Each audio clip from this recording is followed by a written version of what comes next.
ગુજરાત હોય, મહારાષ્ટ્ર હોય કે પછી દેશનો કોઈ પણ ખૂણો હોય, સવાલો ઊભા થયા છે મહિલાઓની સુરક્ષા ઉપર. આવું એટલા માટે પણ કહેવામાં આવી રહ્યું છે કારણ કે હવે સમગ્ર દેશમાં ક્યાંક મહિલાઓની સુરક્ષાને લઈને અનેક એવા સવાલો ઊભા થતા હોય એવું લાગી રહ્યું છે. ખાસ કરીને આજે મહારાષ્ટ્રની ઘટના વિશે તો વાત કરવાની છે, પરંતુ તેની સાથે ગુજરાતમાં પણ જે મહિલાઓની સુરક્ષાને લઈને સવાલો ઊભા થયા છે તે દરેક વિષયને લઈને આજના આ વિડીયોમાં વાત કરીશું. નમસ્કાર, હું હંસિની અને તમે જોઈ રહ્યા છો નિર્ભય ન્યૂઝ.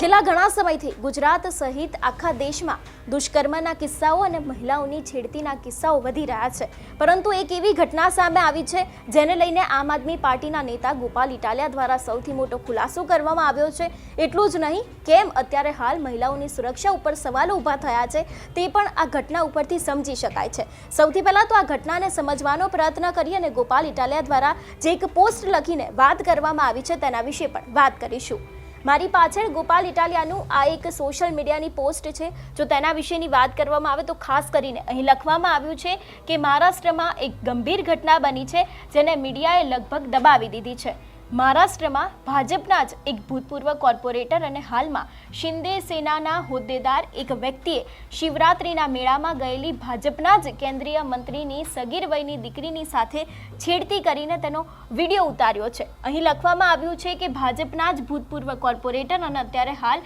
એક શિંદે સેનામાં સામેલ છે અને તેમને જ કેન્દ્રીય મંત્રીની દીકરી છે તેની સાથે છેડતી કરીને તેનો વિડીયો બનાવ્યો છે. એટલે અત્યારે હાલ કઈ હદ સુધી દીકરીઓની સુરક્ષા રહી નથી એ આ કિસ્સા ઉપરથી સાફપણે લાગી રહ્યું છે. ગુજરાતમાં પણ અવારનવાર દીકરીઓની સાથે છેડતી થતી આવી છે, પરંતુ હવે ભારતીય જનતા પાર્ટીના કેન્દ્રીય મંત્રીની જ જો દીકરીની છેડતી થતી હોય તો કદાચ ગુજરાતની કોઈ પણ દીકરી અથવા તો પછી દેશની દીકરીની સાથે આવી કોઈ ઘટના બને એ તો કદાચ હવે સામાન્ય વાત પણ કહી શકાય. એટલું જ નહીં, આ પોસ્ટમાં આગળ શું લખવામાં આવ્યું છે તેના વિશે પણ વાત કરીએ.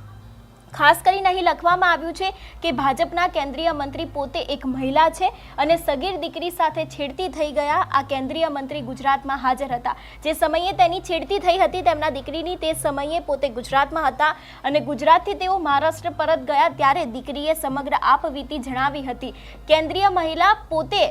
મંત્રી પોતે એક મહિલા છે અને તેની જ દીકરી સાથે છેડતી કરવામાં આવી હતી અને ભાજપના જ ભૂતપૂર્વ કોર્પોરેટરે કરી હતી ને સમગ્ર જ્યારે આ ઘટના બની હતી ત્યારે કેન્દ્રીય મંત્રી પોતે ગુજરાતમાં હતા અને ત્યાંથી પછી જ્યારે તેઓ મહારાષ્ટ્ર પહોંચ્યા હતા તે સમયે તેમની દીકરીએ સમગ્ર આપવીતી જણાવી હતી. એટલું જ નહીં, આગળ લખવામાં આવ્યું છે કે ભાજપના જ પૂર્વ કોર્પોરેટરે ભાજપના કેન્દ્રીય મંત્રીની સગીર દીકરીની છેડતી કરી છે તે ઘટના હાલ રાષ્ટ્રીય મીડિયાએ છુપાવી દીધેલ છે તેવી પણ અહીં વાત કરવામાં આવી છે. સીધી વસ્તુ છે, કદાચ આની પાછળ છુપાવવાનું કારણ એ પણ હોઈ શકે છે કે ભારતીય જનતા પાર્ટીના જ કેન્દ્રીય મંત્રીની દીકરી સાથે જો કોઈ છેડતી કરીને જતું રહેતું હોય તો કદાચ ગુજરાતની કોઈ સામાન્ય દીકરી, એમાં દાહોદની દીકરી પણ આવી ગઈ ને અમરેલીમાં જે બે દીકરીઓ સાથે દુષ્કર્મ કરવામાં આવ્યું તે દરેક દીકરી આવી ગઈ કે જો કેન્દ્રીય મંત્રીની દીકરી સાથે કદાચ આવું વર્તન થઈ શકે છે, એનો છેડતી કરતો વિડીયો વાયરલ થઈ શકે છે, તો કદાચ ગુજરાતની કોઈ પણ દીકરી હોય અને ખાસ કરીને ભારતની કોઈ પણ દીકરી હોય તેની સુરક્ષાનું શું? મહિલાઓની સુરક્ષા ઉપર સવાલ એટલા માટે ઊભા થઈ રહ્યા છે કારણ કે આ મહારાષ્ટ્રની ઘટના છે. મહારાષ્ટ્રના શિવરાત્રિના મેળામાં ભારતીય જનતા પાર્ટીના પૂર્વ કોર્પોરેટર દ્વારા કેન્દ્રીય મંત્રીની દીકરી છે તેના ઉપર જ જો આવી નજર નાખવામાં આવતી હોય અને ખાસ કરીને ભારતીય જનતા પાર્ટીનું તેની સાથે કનેક્શન નીકળતું હોય ને હજી સુધી કોઈ કાર્યવાહી ન કરવામાં આવી હોય તો કદાચ કોઈ પણ સામાન્ય દીકરી સાથે આવું વર્તન કરવામાં આવે, આવી વસ્તુ બને તો કદાચ એના ઉપર કાર્યવાહી ના જ કરવામાં આવે, એ પણ એક સીધી વાત છે. વાત કરીએ હવે ગુજરાતને અહીંયા એટલા માટે ખાસ કરીને યાદ કરવાની જરૂર છે કારણ કે ગુજરાતમાં છેલ્લા 6 મહિનાથી અનેક એવા દુષ્કર્મના કિસ્સાઓ સામે આવી રહ્યા છે અને ખાસ કરીને એમાં જેટલા પણ દુષ્કર્મીઓ પકડાય છે કોઈકનું કનેક્શન ભારતીય જનતા પાર્ટી સાથે નીકળી જ આવે છે. આની પહેલા પણ દાહોદનો કિસ્સો થયો હતો જેમાં એક માસૂમ બાળકી સાથે દુષ્કર્મ આચરવાનો પ્રયાસ કરવામાં આવ્યો હતો. તે બાદ તેને મારી નાખવામાં આવી હતી ને તેનો જે આચાર્ય હતો, આચાર્ય ગોવિંદ નટ, તેનું પણ કનેક્શન RSS સાથે હતું ને અમરેલીમાં પણ કંઈક આવું જ થયું છે. અમરેલીમાં પણ જે મહેન્દ્ર નામનો લંપટ શિક્ષક છે તેનું પણ સીધું કનેક્શન RSS સાથે મળી આવ્યું છે. એટલે કદાચ તે દરેક લોકો ઉપર કાર્યવાહી નથી કરવામાં આવતી. જો કે આ વખતે અમરેલી પોલીસે સજાગ રહીને દરેક કાર્યવાહી કરી છે, પરંતુ એ લોકોનો વરઘોડો ક્યારે તે તો એક સવાલ ઊભો થાય છે કારણ કે અવારનવાર આપણા ગૃહ મંત્રાલયના જે હર્ષ સંઘવી છે તે કહેતા હોય છે કે કોઈ પણ દુષ્કર્મીના આરોપીને છોડવામાં આવશે નહીં. કોઈ પણ વ્યક્તિ હશે તે દરેક લોકોને સજા મળશે, પરંતુ સવાલ એક એ ઊભો થાય છે કે જો ભારતીય ભારતીય જનતા પાર્ટીના કેન્દ્રીય મંત્રીની દીકરી સાથે કદાચ આવી કોઈ ઘટના બની શકે છે તો પછી ગુજરાતમાં રહેતી સામાન્ય દીકરીની સુરક્ષાનું શું તે પણ આપણે એના વિશે વિચારી શકીએ છીએ।